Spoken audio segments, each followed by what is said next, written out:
There's something that doesn't get talked about enough in healing spaces.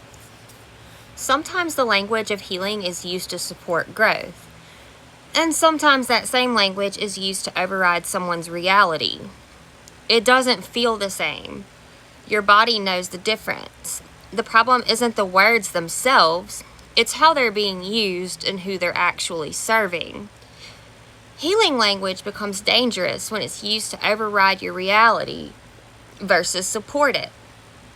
Phrases like, "You're just not ready yet," "That's your trauma talking," "You're just being triggered," "If you healed more, this wouldn't bother you," "This is an opportunity for growth." On the surface, some of these sometimes may sound reasonable, but context is everything. Here's the difference. Healing language supports your agency. Control language erodes it. If the message consistently leaves you doubting your perceptions, explaining your boundaries, questioning whether or not you have the right to even say no, or feeling morally inferior for protecting yourself, that's not healing. That is hierarchy, obviously, right? One of the most subtle forms of control is the idea that, oh, if only you were healed, you wouldn't need boundaries. That sounds spiritual. It sounds evolved. It sounds compassionate. Sort of. But what it actually asks is this: can you make yourself easier to access? True healing does not require you to be endlessly available. It does not require you to tolerate discomfort for someone else's benefit. And it does not require you to reinterpret harm as a lesson just to keep the peace. Growth is not measured by how much you can endure. It's measured by how accurately you can respond. Another red flag is when someone frames disagreement as dysfunction. I cannot stress this enough.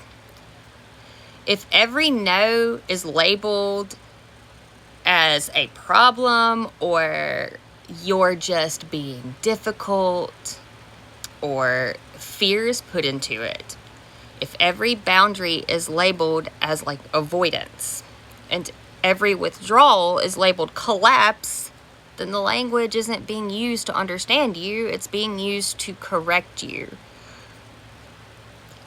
People who are invested in your access will always have some sort of explanation for why your boundaries are a problem. That doesn't mean that they're evil, right? Sometimes people do things and don't even understand what their actual intentions are. It just means that they're invested.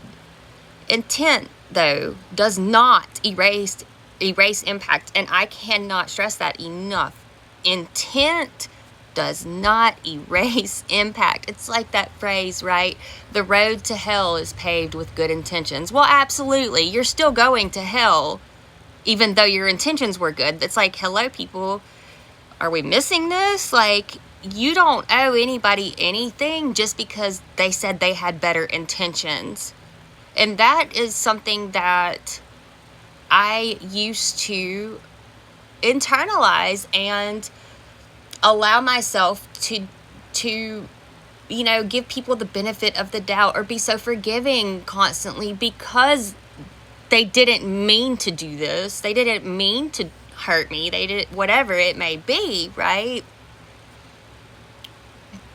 But it doesn't matter that they didn't mean to. They still did it. And they still should be held accountable for their own actions. How else are they going to learn and grow in their own life? That doesn't serve anybody, right?